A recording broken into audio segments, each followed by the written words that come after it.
Welcome to the Global Day of Jewish Learning. We are Stereo Sinai. I'm Miriam Brousseau. I'm Alan Suffren. And we are broadcasting to you from Brooklyn, New York. Very, very exciting. And thank you to Dara Horn. We got to poke in a little bit. She's awesome and brilliant, and we were so excited to be following her. And but we're going to do something a little bit different today. We are a band. We do music. Yes? Yes. Right?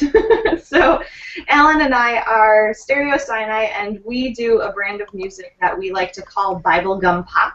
It is pop music in Biblical Hebrew. And medieval Hebrew and Aramaic and Yiddish and all of these Jewish languages that Dara Horn, shuns in favor of English. Right. But we will actually be playing some of our English songs this evening.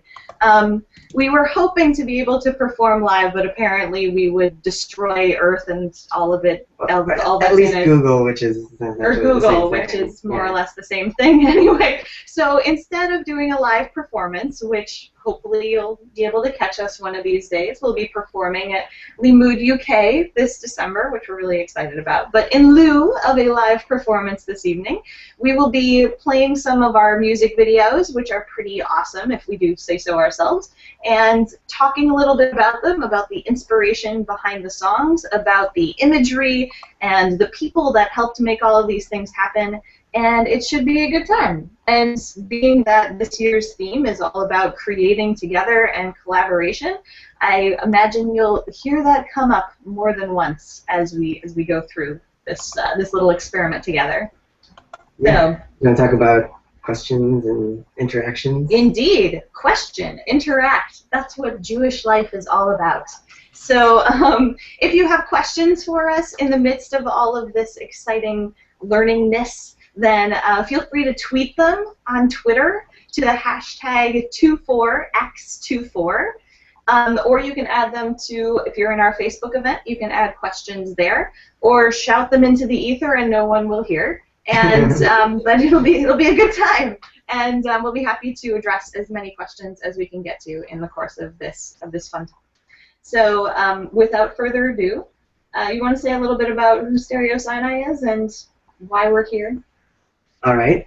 Stereo Sinai started out as just two songwriters, not anything even necessarily like Jewish music.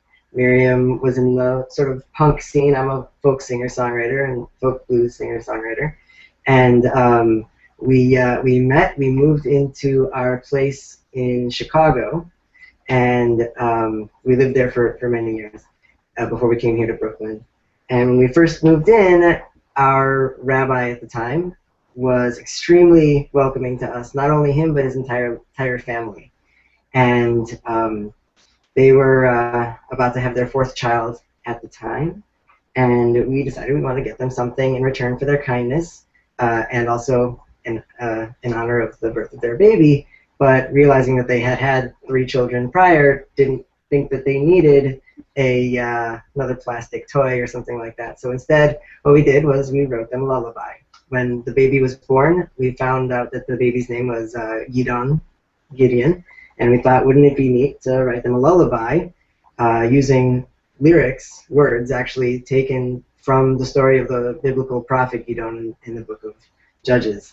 And that's what we did. That became Gideon's song, which you can hear at stereosinai.com. Right, and what we really liked about it was Gideon's song was a combination of Hebrew text straight from the Tanakh with this very hip, synthesized, poppy production that Alan had been working on for a while for his own music. And it presented a really nice tension that we loved playing with and we decided to run with. It mixed very, very old with very, very new. It mixed something that feels very authentic with something that feels very synthetic, and you'll actually notice that we play on that theme in other ways when we perform and in our music videos. And so what we ended up doing is doing that for other songs, using other themes and playing with other genres.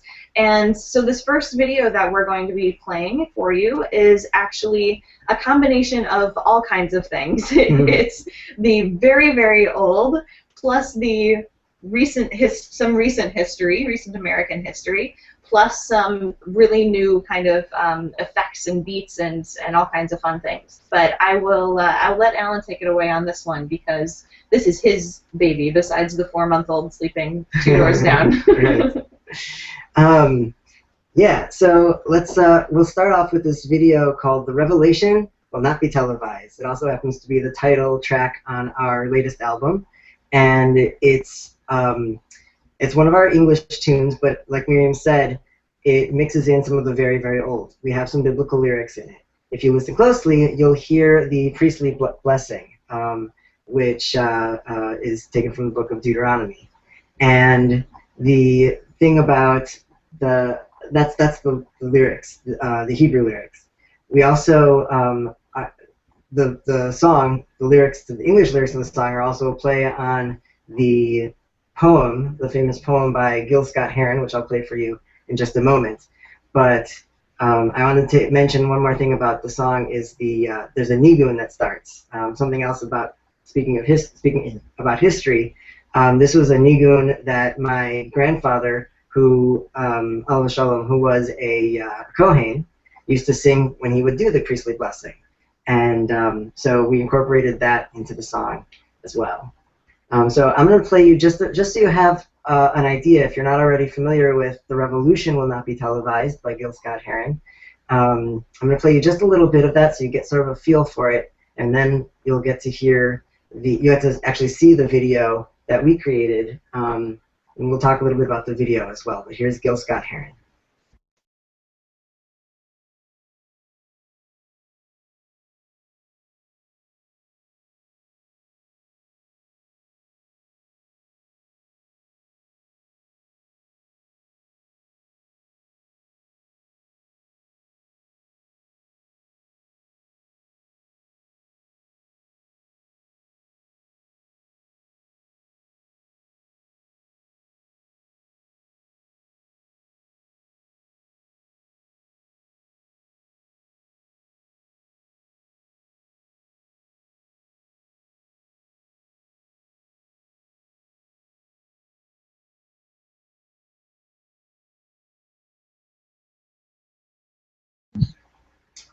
All right.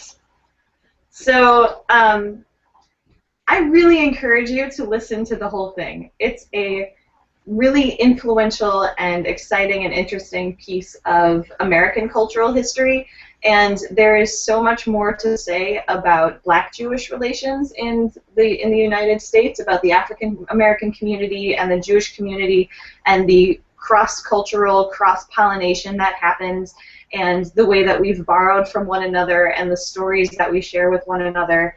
And we are just the latest, or one of the latest, in a long, long line of cultural exchange. And so it's really an honor and exciting to be able to be drawing from that rich heritage and combining it with our own. And so with that, I think I want to talk more about the video turn it itself. over to Alan to talk about the video itself. Thank you. Go ahead. So the video itself, you'll notice, is 2 parts. One of them is what's called kinetic typography. A lot like what you see in the video, what you saw in the video by Gil Scott-Heron, the moving words. At the end, you'll see. Well, I don't want to give it away, but you'll see something cool that the words form. The other part of it is a story of the revelation at Mount Sinai, told using simple shapes. And that's because we found that this video was very effective during the Shavuot Chag, the Shavuot holiday, when it's believed that the Jews received the Torah at Mount Sinai, the revelation. So without further ado, the revelation will not be televised.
not through your ears, which hear not, not through your eyes, which see not, but through your feet, Bravo Ty.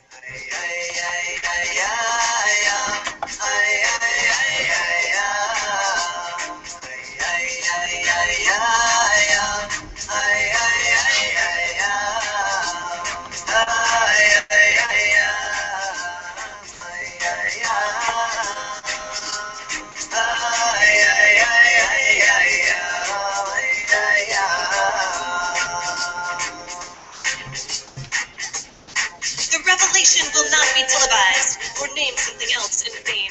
Bravo Ty, the Kohanim cannot bless you with it on holy days. The revelation cannot be fashioned from gold or silver, or from wood or stone or surround sound. The revelation will not be texted, emailed, or chatted. You will not be able to watch it the next day online. It cannot be bottled up, stuck into fiber optic cables, or thrown onto invisible waves of radio, broadband, or other shattered vessels. It will not be rolled into a scroll of something else's skin for your convenience, and no right angles made of paper or plasma can show you the revelation, because the revelation will not be televised.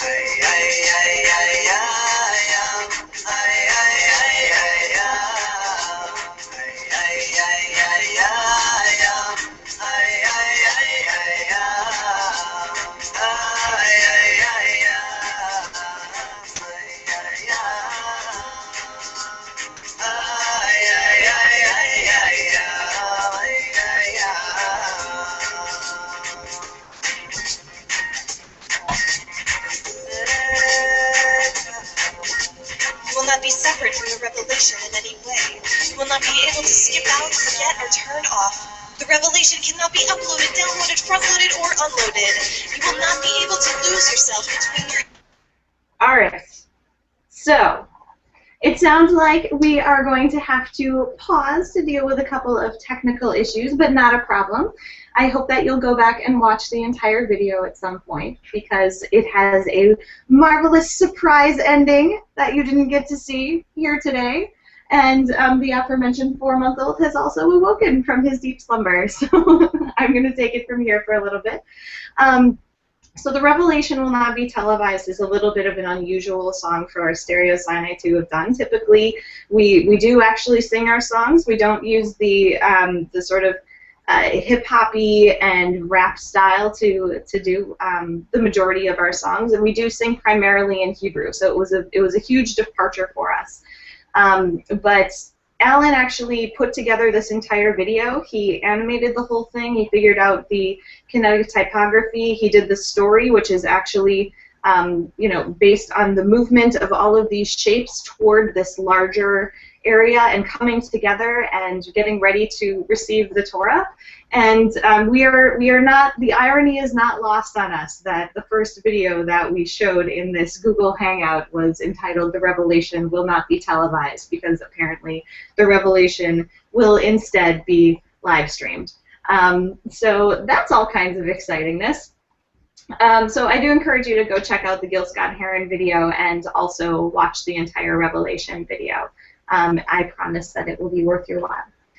The next one that we're going to show, and we'll see how things move going forward, it's going to be a good time, is actually a tune that we wrote for an organization called Godcast, G-D-C-A-S-T. And if you haven't heard about Godcast, then by all means, after 24 by 24, go over and check it out. They're an amazing organization that's actually animating some really key parts of the Torah, parts of the Bible, and all kinds of Jewish stories. And they're doing it in a really amazing, effective, and engaging way. And so I don't want to give away too much, but when Godcast launched several years ago, they approached us about doing a song about one of the parshiot, and one of the parshas that you read every week from the Torah. And the Torah portion that we were assigned was actually Lech Lecha, the portion in which Abraham, then Abram or Avram, is called and asked to leave the land that he's familiar with and go off to a new place and essentially establish what would become the Jewish people there. And so it's we took a different spin on it, and ended up writing a song that was actually from the point of view of Sarah, of his wife. And the way that the song developed was very, very collaborative, given the, it's a really appropriate song for us to be talking about given the theme of this year's Global Day. What ended up happening is I wrote some lyrics thinking about what would it be like to tell this story from the point of view of Sarah, who is given a huge voice in the Torah, much more than a lot of other women who often go nameless or who show up here and there but aren't necessarily given the prominence that a lot of the men in the Torah are. So what would it like to be telling her story, and how would she be feeling about this whole journey when Avram is the one who receives this call and she kind of comes along for the ride? And so I wrote some lyrics that were based on the premise that she actually felt that call just as strongly as he did, and that they were very much partners in this whole endeavor. And completely separately, Alan had been working on some music, which eventually became the song that we put together. And purely coincidentally, we put it together, and it ended up flowing really nicely. What also happened is we were working with the folks over at Godcast in order to refine the lyrics and in order to make sure that there was a particular message that we were trying to get across, and so we had an immense amount of help from them as well. And the collaborative aspect was so powerful throughout this entire experience. We actually ended up storyboarding the entire music video, which basically means that you take the entire concept and write it out almost as if it's a comic book. And that was what was used in order to create the animation. And so there were collaborative aspects to all ends of this music video. And as with The Revelation Will Not Be Televised, where you hear that nigun, where you hear that ay ay ay ay ay ay ay ay ay, which is the song that Alan referenced prior to the video that his grandfather would sing as he was giving the priestly blessing to his synagogue every Shabbat. A similar thing happened in this song, in Lech Lecha, in Sarah's song, and we actually lifted some of the trope, some of the cantillation, straight from the way that the Torah is chanted, and used that as part of the tune of the song. So if you listen closely, actually the first thing that you hear when the song starts is Vayomer Hashem el Avram Lech Lecha, which is essentially the way that parsha, that Torah portion starts when you hear it chanted in a synagogue or in whatever setting on the Shabbat of Parshat Lech Lecha. And that's how we sort of built the song, was with the cantillation from the Torah itself, was with my lyrics, which are also based on that biblical story, with Alan's music, with the input from Godcast, with the animator, and all of these things coming together really built this video. And so as you listen to the song, and we'll give it a shot playing, if it doesn't work out, then you'll just have to check it out later, and you're going to be okay with that. So as you listen to this song, you'll hear some other biblical references. If you go to the Godcast website, they have some amazing resources for educators, for everyday listeners to be able to dig a little deeper into the song, into the lyrics, into all of those little nitty-gritty tidbits that make this whole project and the project of the Jewish people so rich and interesting. And so we'll give a shot at playing this next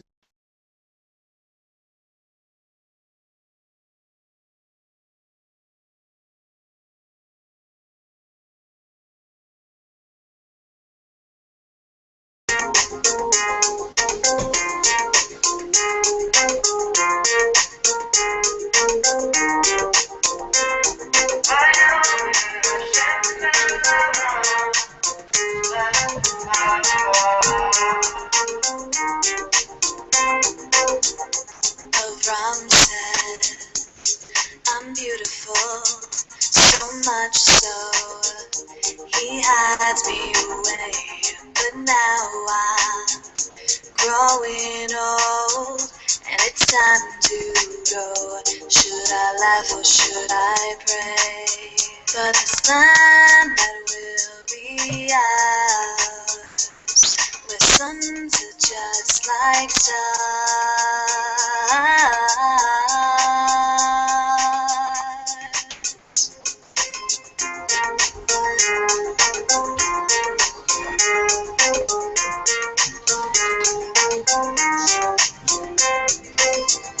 we're blindly told to go to somewhere we don't know, to live without blame.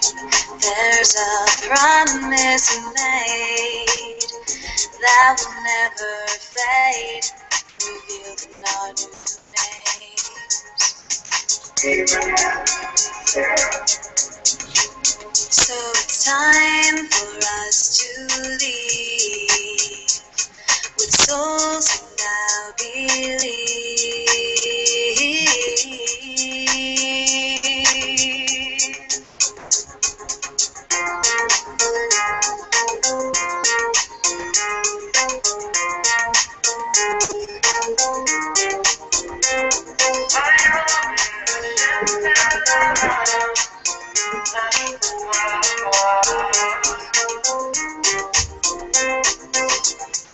It's not beauty, not royalty that keeps me going, but a voice that's worth hearing, a path you're showing.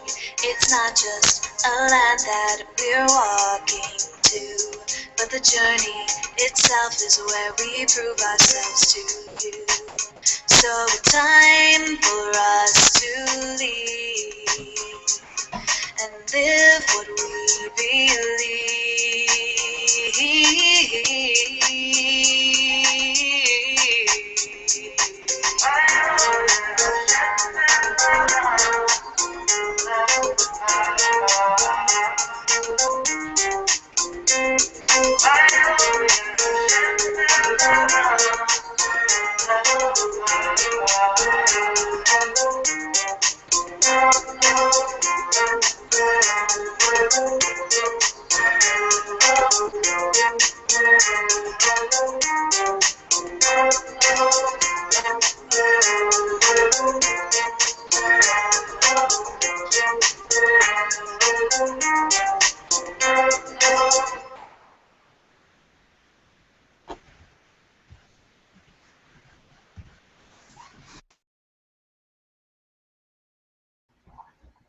So we were so honored to have been part of the Godcast project, and oh look, Alan's back. Yes, I'm back. Hi.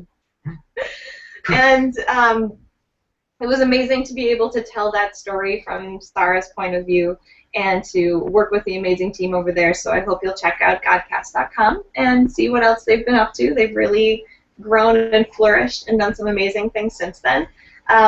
But I guess we'll move right into the next video. I'll just remind everybody that if you do have any questions that come up in the course of this, you can tweet them to hashtag 24x24, hashtag 24x24, or post a comment on Facebook or whatever. You know, we'll find you. We're out there. It's a good time. Alan, Okay. there's another video. Would you like to share? A few more videos, actually. This video is for a song we did called If You Go, I'll Go.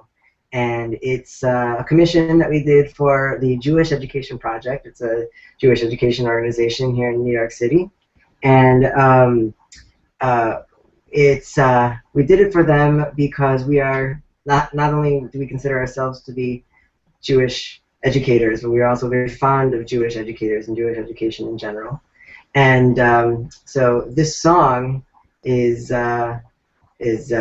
one of two songs that we have that we've dedicated to Jewish educators.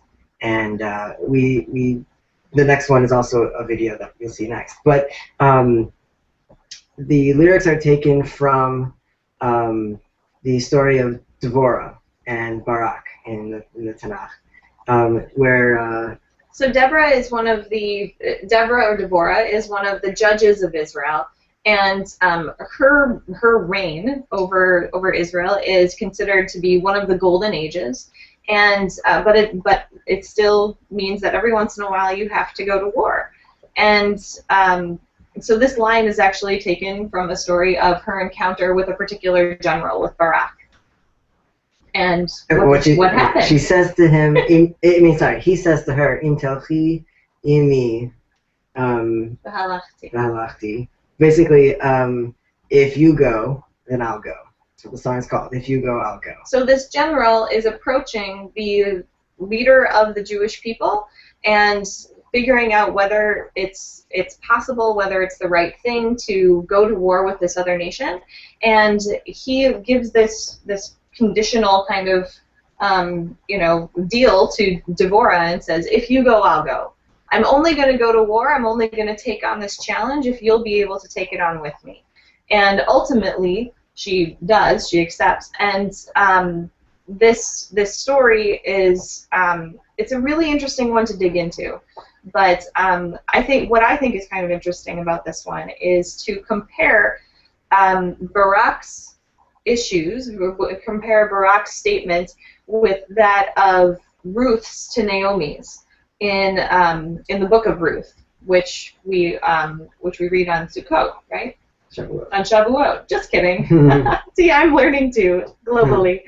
And so, in that story, it goes very differently. Alan, you want to say something about that?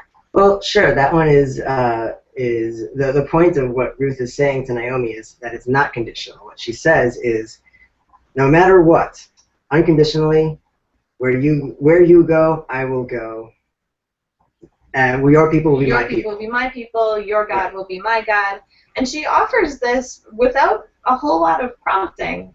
There's this very difficult, sad story that happens at the beginning of the book of Ruth with the death of several young men and women left widowed, and just I highly recommend it. It's a great drama.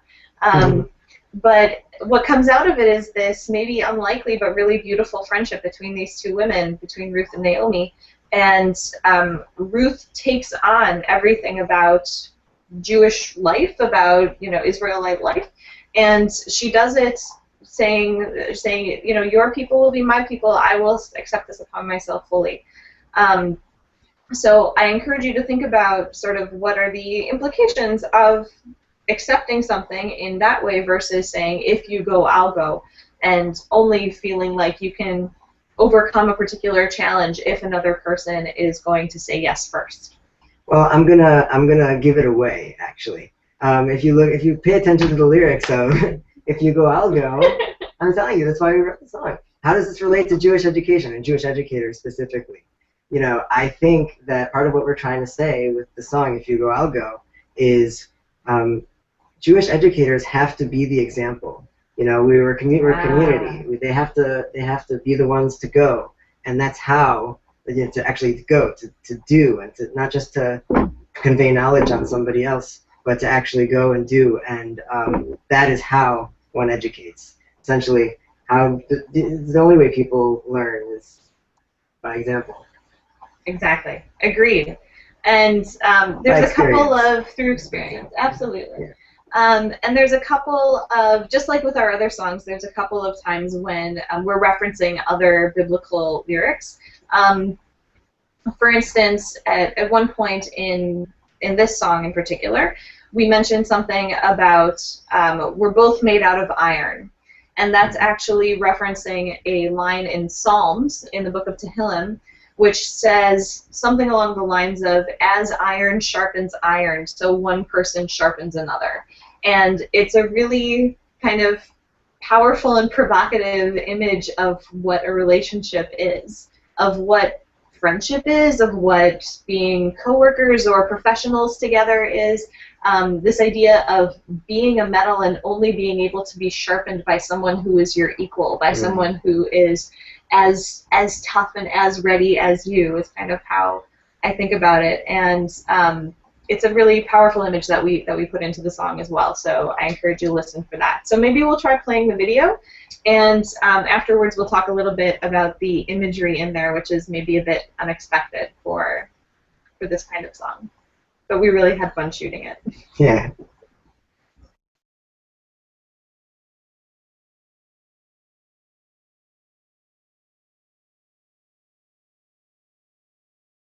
winds of change have blown.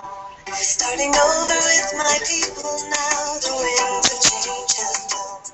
Am I ready to be part of what I'm feeling in my bones? I don't wanna fight the fight if I have to walk alone. I look to you, you to me.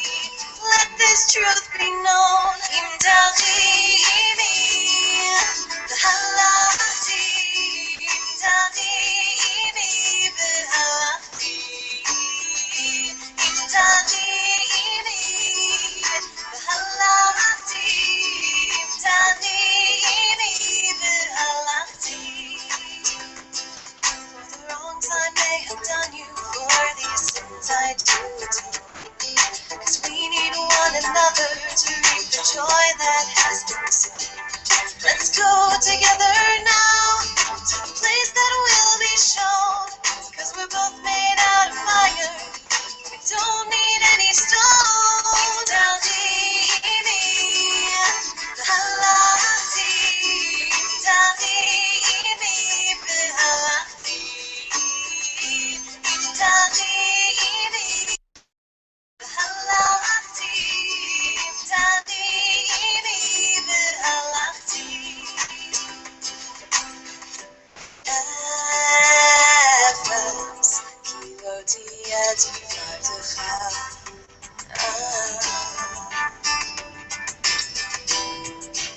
No, there's something even more.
Derech Hashem, there's something even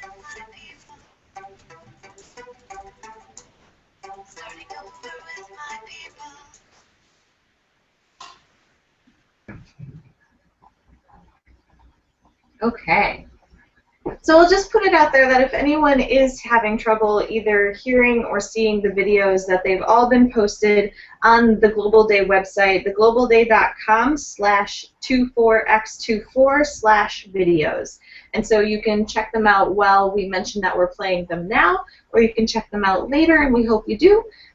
But we want you to enjoy this music and to have a nice time because, you know, this is the Global Day of Jewish Learning, and it's supposed to be enjoyable, and it's a good time. Anyway, so just a little bit about this music video, which was mostly shot on Alan's phone. Instagram. I'm so hipster. We did this video before Instagram was bought by Facebook. So I just want to put that out there. Whoa. Too cool for me, dude. Tell us more. Well, you wanna know, if you think that's not hipster enough, we shot with, you know, quads, you know. Exactly. So just a little bit of Stereo Sinai history that not every one of you is going to know. I, Miriam Brousseau, was a roller skater for a good 12 years of my life growing up. Competitive roller dancer. Competitive roller dancer. So from the age of 5 until the age of 17, I would get on skates. Like, not those particular skates. Not roller blades, people, which is also a brand name, by the way. It's inline skate. But I would get on skates and do the kinds of things that you might see ice skaters in the Olympics do, and I was that good, too. I could have gone pro.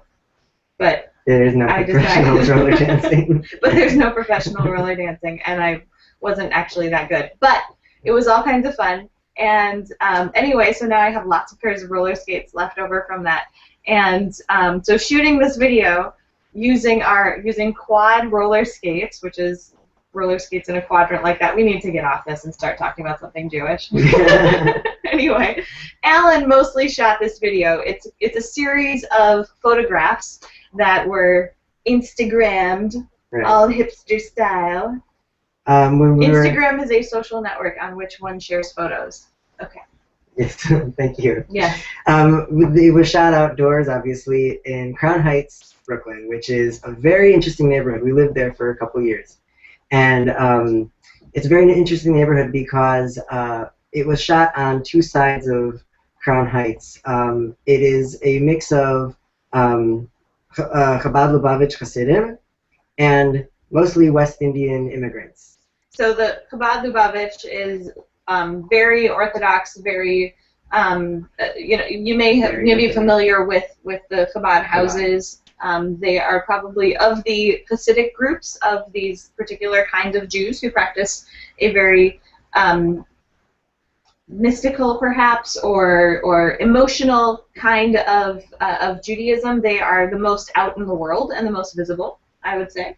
Anyway, so half of the neighborhood is pretty cleanly Chabad, and the other half is West Indian immigrants for the most part. So anyway. Yeah, so it was a lot of fun to shoot the video because it was shot, like I said, on both sides of Crown Heights. We used all of our shoes and roller skates for the shoot. It was also shot a little bit on the subway, and we got a lot of really fun interactions from people who. It didn't matter which side of Crown Heights you lived on, you knew what roller skates were, and you probably had been roller skating at some point. So it was just fun to see people's reactions. Yes, we got a lot of hoot and hollering. So just try going on the New York City subway with a cart full of shoes and roller skates and taking pictures of them along the way, and having people ask you if you're selling them, and having people look at them and laugh and remember and tell you stories about how they remember going roller skating and all of this. But I guess I'll also add, in light of our watching a little bit of The Revolution will not be televised and playing The Revelation will not be televised, this also speaks a little bit to the history of Black-Jewish relationships, which has not always been so happy in Crown Heights. There were even to the point of riots, and it's a really tense part of the country when it comes to Black-Jewish relationships, and it's getting better. There's a lot of people who are working really hard to make sure that the Jewish community and the African American community can get along and can find these areas of commonality like roller skates and those kinds of things to sort of bring them together and help heal a lot of the wounds in that community. So so it was really nice to be able to shoot this video and to speak to both sides, and to do it for this particular song, which is all about coming together in order to overcome a particular challenge. So I think there was something really nice in that. And I'll also say that a lot of the shots of the park in this particular video are kind of interesting because while we were living in Crown Heights, which was for the past 2 years, we recently moved to another neighborhood in Brooklyn, but it was during the time that it was Superstorm Sandy, right? Superstorm Sandy came through and really destroyed some of that park where we shot this video. And especially, there's one shot in the beginning of this tree where Alan's shooting and going up in this way and coming back around and then going down into the subway. But that tree was isn't there anymore. And it's this huge, magnificent, beautiful tree that was just, it was so rotted on the inside that when Superstorm Sandy came through, it just toppled over. And you could see the guts of it kind of, spewing out, and this was really depressing, and we were like, oh gosh, we shot this video, and this tree doesn't stand anymore. And so it's interesting to have that as a record of that part of the neighborhood. And it was also interesting to see that when that tree fell, and it was right after the storm had hit, a lot of the neighborhood came out and sort of just impromptu kind of gathered around this tree and had sort of it was kind of celebratory, actually, like the storm was over and the tree had fallen, but it turned into this space for people to congregate and to talk and to play. And you know, the rain was gone and the sun was starting to peek out, and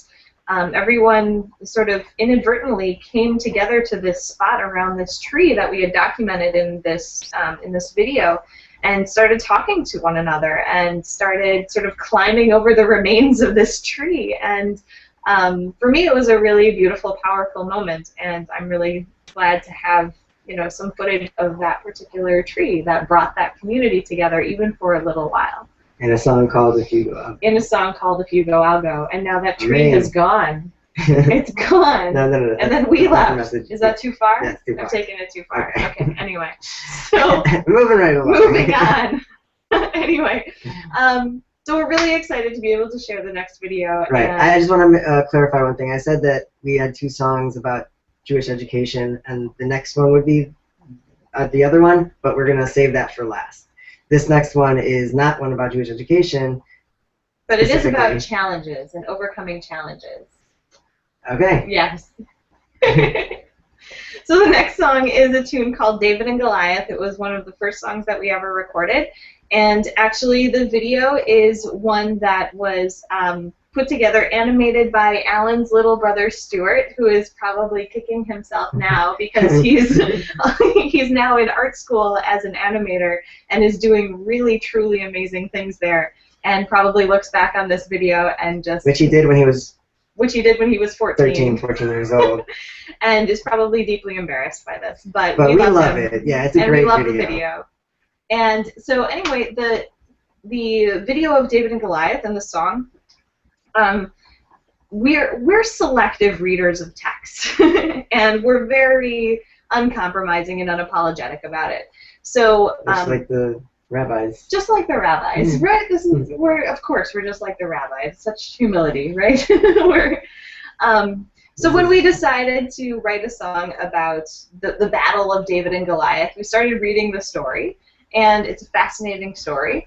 And there's all kinds of richness in there that we tend to skim over, but there's one line in there where actually, as David is about to approach Goliath, there's a little bit of dialogue, which we kind of forget about because it's this battle of the champions, right? But they talk to one another, and David approaches Goliath, and he says, "You're coming at me with all of these spears and shields and swords and implements of war, and I come to you only in the name of God, the Lord of hosts. For it is not by spear and by sword that God saves." And if you take just that line and ignore the whole chopping off of Goliath's head and him being smacked in the head by a rock, probably coming at the speed of a bullet towards the middle of his face, then it's really kind of beautiful. Yeah. Yeah. It's a very peacenicky verse, and we're peaceniks. And so, the line "Kilo b'cherev," you'll hear this in the refrain. Kilo b'cherev. That's "for it is not by sword and all these other implements of war that God saves." It's actually something that's a little deeper, something that's more internal, something that's more about having a real relationship with the divine and not relying on these outside implements. And so that's what we wanted to hone in on. And it's a very peppy, happy song, and should be fun. It's got a little bit of that sort of 50s vibe going on. I'm going to stop talking about it and maybe just play it. What do you think? I want to say, well, the cool thing about the song is that there is a battle in the song.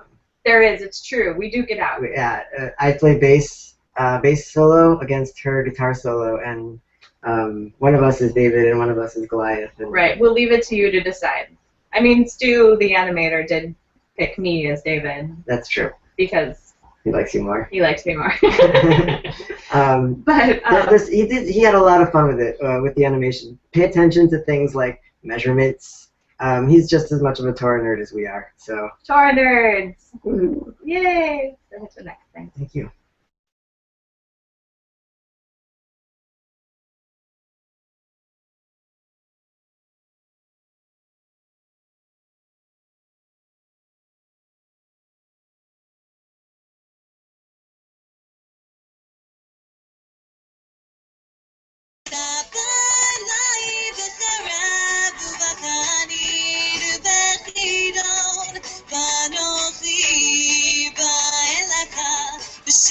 Hashem Tivot.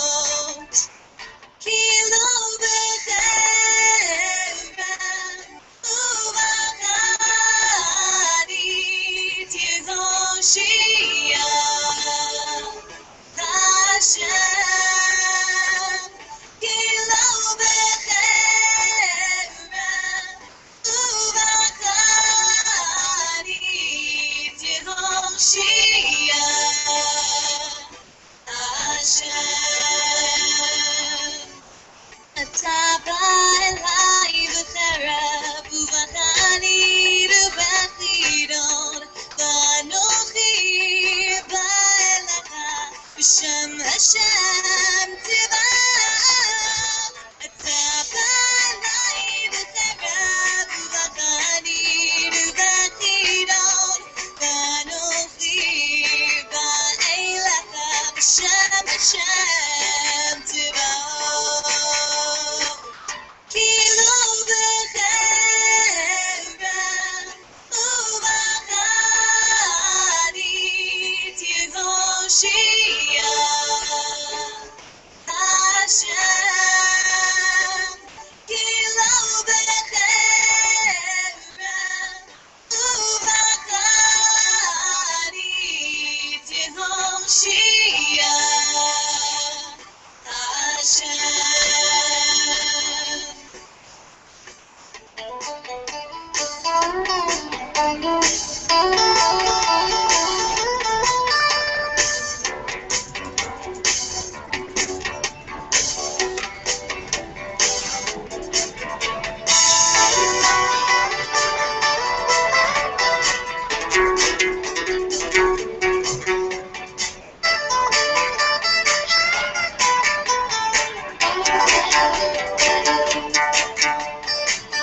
Kilo b'cherem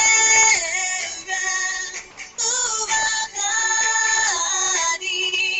Yehoshia. Hashem.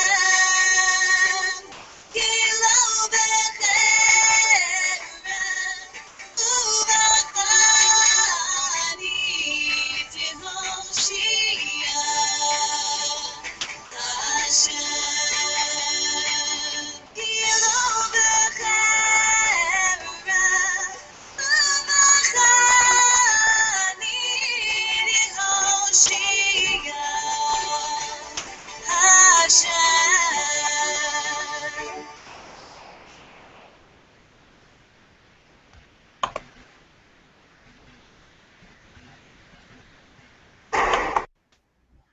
All right. Kilo b'cherem. No, song's over. Song's over. Okay, all right, I'm sorry. So that was David and Goliath. Stu's an amazing animator now, and his I think it was pretty good for that back then too. pretty good for 14. Yeah. I think it's amazing. Anyway, all right, moving on. This is going to be our last video. Thank you so much to the Global Day for having us. Thank you to all of you for watching, and we're going to wrap it up with a tune called I Am Planting. You want to say a little bit about this one, Alan? Yeah, this is the other Jewish education video. We shot it at the Isabella Friedman, now Chazon, Adama Farms program. Not this past summer, but the summer before that. And had an amazing time doing it there. It's an amazing place. The song is called I Am Planting, and we took it, the lyrics are, the non-English lyrics are actually in Aramaic. They're taken from the Masachet Tanit, the tractate Tanit in the Babylonian Talmud. And there's a particular story in that tractate that spoke to us, and a lot of Jewish educators use it actually. The story is about a famous character named Choni HaMe'agel, Choni the Circle Maker. I love Choni. He's a great character. He is. Do you want to say a little bit about I do! Okay. I so do! Oh my goodness. Okay, so Choni is he's really like the petulant child of the Talmud, and he's so delightful in so many ways, and his stories are just deep and strange and fun, and there's one particular story where he is walking along the road and he sees this old man who's planting a carob tree. And Honi knows that carob trees take 70 years to get to the point where they're mature enough to sprout fruit. And so he looks at this old guy, and he's thinking to himself, like, there's no way this guy will ever see the fruit of his labor. And so he, in his petulance and in his sort of his own special way, he goes up to this old man and says, "What are you doing? You're never going to be able to taste the carobs that come from this tree. Why are you planting anything?" And the man responds, "When I came to this world, there were carob trees here, just as my ancestors planted for me, so I will plant for my children." And so this line, just as my ancestors planted for me, is Ki hechi deshatle liavahatai, shatle nami livrai. So just as the people who came before us have left their mark in the world for us, so too it's up to us to be able to plant seeds for the next generation. And so clearly this is something that speaks to education, that speaks to learning, and being able to plant seeds that sprout in the next generation and aren't necessarily something that we'll ever see the fruits of, but which will have an impact on the way the world is moving forward. And so we really loved the connection of the literal planting and the sort of metaphorical planting, and being able to shoot a video about that at Isabella Friedman was huge and awesome and so much fun. Do you want to say a couple of words about shooting the video? So yes, it is. So far, all you've seen is animations from Stereo Sinai. This is a live-action video, and one of the things we loved doing was we asked various people that we found what they're planting. In some cases, it was literally they were in the process of planting something in the ground. The Adamah Farms is, in fact, a farming program. But in some cases, they chose to write things that are more metaphorical. I am planting. You'll see things like authenticity, and things that you can't actually plant in the ground. So pay attention to those signs. We asked them to hold up those signs during the video. You'll see that as well. Yeah. And so it was a great collaboration. We were invited out to Isabella Friedman to teach and to play, and it just so happened that we had the opportunity to shoot this music video, and so we're really thankful to everyone who worked there for being so accommodating and helpful and just being wonderful educators. And if you get a chance to check it out, please do, because it's a beautiful place to spend a holiday or just to visit. So we'll play the video, we'll do a little bit of wrap-up, and then 24 by 24 continues to blow your mind with amazing Jewish learning.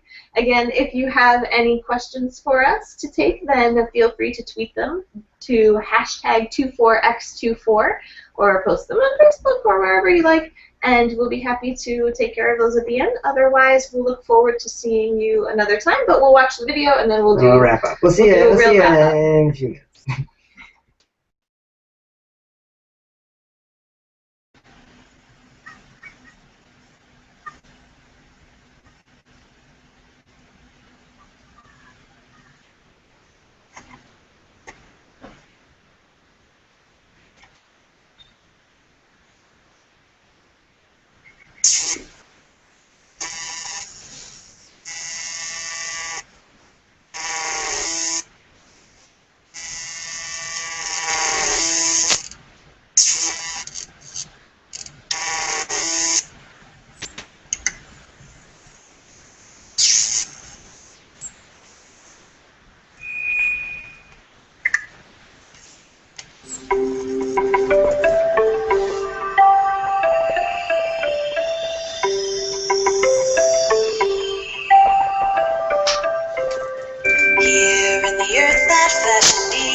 Shanley Livrai, he, hey, he.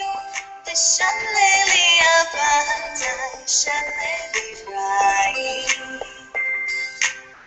From here a voice burned in the leaves. They planted for me a call to lead our people through. I am planting for you. Right here Deborah came to tea. Here they planted for me.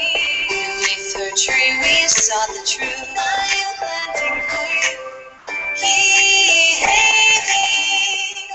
The Shanley Liabatai, Shanley Livrai. Shanley Livrai, he, hey, he. The Shanley Liabatai, Shanley Livrai. Someone dreams the world for me. Now I am dreaming it for you. Take the world and dream anew. Roll me, roll me. He, hey, he. The Shanley Liabatai, Shanley Livrai. He, hey, he. The Shanley Liabatai, Shanley Livrai. Shanley Livrai, he, hey, he. The Shanley Liabatai, Shanley Livrai. He, hey, he. The Shanley Liabatai, Shanley Livrai. Shanley Livrai, he, hey, he. The Shanley Liabatai, Shanley Livrai.